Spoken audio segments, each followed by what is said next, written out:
የፌዴራል የመጀመሪያ ደረጃ ፍርድ ቤት የአቶ ጌታቸውን መዝገብ ለዛሬ ቀጠረ መሆኑን የሚታወስ ሲሆን አቃቢ ሕግ ተጨማሪ ማስረጃዎችንና የሰውና የሰነድ ማስረጃዎችን ለማሰባሰብ 15 ቀን ይጨመርልኝ ማለቱን ፍርድ ቤቱ ተቀብሎታል።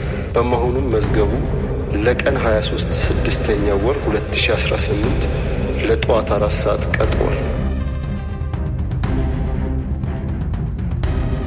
ሳርዬ የነፍሴ መድኃኒት፣ አንተ ልጅ ለምን አትወኝም? ቆይ ምንድነው ከኔ የምትፈልገው? ሳሪ አንቺን ትቼ እንዴት ብዬ ነው የምኖረው? ህይወቱ እኮ ያለ አንቺ ከሲኦል የከፋ ነው። እባክሽ ሳሪ ተረጂ። ተው እንጂ ይሄ ሁሉ ቃላት የኔን ህይወት ሲኦል ለማድረግ ነው ወይስ በፖሊስ ላለሳስኩ ቀር ብሎ ነው? ሳሪ ቆይ አንቺ እንዴት እንደዚህ ያደርጋል ብለሽ አስብሽ? እንዴት እንደምወድሽ አታውቂም? ይኸው በፈጣሪ እምልልሻለሁ ተገድጄ ነው።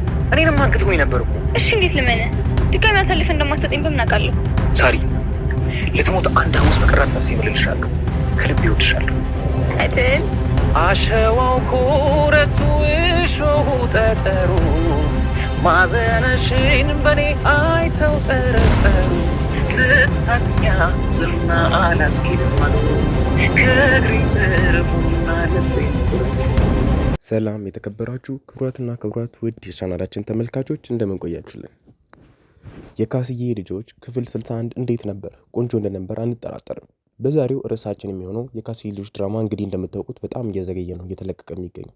ይህም ደግሞ የሆነበት ምክንያት እናንተ ውድ ቤተሰቦቻችን ምንለቅላችሁን ድራማ ሙሉ ለሙሉ ላይክ አታደርጉትም ወይም ደግሞ ሼር አታደርጉትም፣ እንዲሁም ደግሞ ኮፒ ሊንክ አታደርጉትም። በዛ የተነሳ ቪዲዮአችን ቫይራል ሊወጣ አልቻለም። በዚህም የተነሳ ቫይራል እንዲወጣ ብለን እኛ ትንሽ የምንለቅበትን ጊዜ ትንሽ ራቅ አድርገናል። እኛ ለእናንተ አሪፍ ብለን እያዘጋጀን ስለምንለቅላችሁ ክቡራትና ክቡራት ውድ የቻናሌ ተመልካቾች እባካችሁን ምንጊዜም የካስዬ ልጆች ድራማ ስትመለከቱ ላይክ ማድረግ እንዳረሱ፣ ኮፒ ሊንክ ማድረግ እንዳረሱ። ምክንያቱም የእናንተ ላይክ የእናንተ ኮፒ ሊንክ ለኛ በጣም አስፈላጊ ነው ለብዙ እንዲዳረስ። እናም ውድ ተመልካቾቻችን እንደዚህ ሆነ ማለት እኛ ቀን በቀን እንዲሁም ደግሞ ቀን በቀን እንኳን ባይሆን በሁለት ቀን አንዴ ለመልቀቅ ለእናንተ ለተመልካቾቻችን ቃል እንገባለን። ክቡራትና ክቡራት ውድ የቻናላችን ተመልካቾች ይህን ቪዲዮ ላይክ አድርጉ። የካስዬ ልጆች ቶሎ ቶሎ እንዲለቀቅ የምትፈልጉ እንዲሁም የካስዬ ልጆች አብራ በብዛት የሚመቻችሁ ውድ ቤተሰቦቼ ይህንን ቪዲዮ ላይክ አድርጉ። እንዲሁም ነው ሼር፣ ኮፒ ሊንክ ማድረግ እንዳረሱ። እናመሰግናለን። የካስዬ ልጆች ክፍል 62 ሲለቀቅ በዚህ በቻናላችን ስለምንለቅላችሁ ይህንን ቻናላችንን ሰብስክራይብ በማድረግ ቤተሰብ መሆናችሁን በፍጹም እንዳረሱ። እናመሰግናለን። ምን ሆነ ነው? ቆይ 10 ጊዜ ስደውል ስልክ ማታነሳ ሰው እንዳያይም ብዬ እኮ ነው። ምን ነው ችግር አለ እንዴ? ችግር ስላለማ ነው የፈለግኩ። ችግር ባይኖር 10 ጊዜ ደውላለሁ። ምን ነው? ምን ተፈጥሮ? እነ ሳሪ ደህና አይደሉም? እነሱ ምን ይሆናሉ? የኔ ጉድ ነው እንጂ። እና ምንድነው? አስጨነቁኝ እኮ። ስማ፣ ያቺ ካስዬ መደወል ጀምራለች። ልትመጣ ፈልጋለች መሰለኝ። ምን ፈለጋ? ማለቴ ምን ልትሰራ? ልጆቼን በሚል ተርካሻ ምክንያት ንብረቴን ልትዘርፍ ነው። ምናልባት ልጆቹ ወትውቷቸው ቢሆንስ? በፍጹም ልጆቼን በሚል ምክንያት ልትበቀሌ ነው እንጂ እኔ ካስዬን በደንብ ነው የማውቃት። ስለዚህ ሳትቀድመኝ መቅደም አለብኝ። እንዴት አድርገን? እኔን መልስ ትጠይቀኛለህ እንዴ? አላውቅም። ብቻ የሆነ መፍትሄ ፈልገህ እዚህ ቤት ተመልሳ እንዳትመጣ አድርግልኝ። ታዲያ እሱ እኮ ማሰብ አያስፈልግም። በቃ ልጆቹ እንዲጠሏት ማድረግ። ልጆቹ እሷን ከጠሏት ደግሞ እንኳን አንድ ቀን አንድ ሰዓትን መቀመጥ አትፈልግም። ልክ ነህ። አሁን የልጆቹ አእምሮ ላይ ነው መስራት ያለብን በሚገባ። ያኔ ነገሮች ይቀላሉ። ለዚህ እኮ ነው ሁሌ ከኔ ጋር እንድትሆን የምፈልገው። ደግሞ ይኸውልህ ፋይሎቹን አሁን ማግኘት አልቻልኩም። ስለዚህ ገጠር አካባቢ ፋይሎቹ ካሉ አፈላልገህ እንድታገኝልኝ ይፈልጋል። እሺ ችግር የለውም።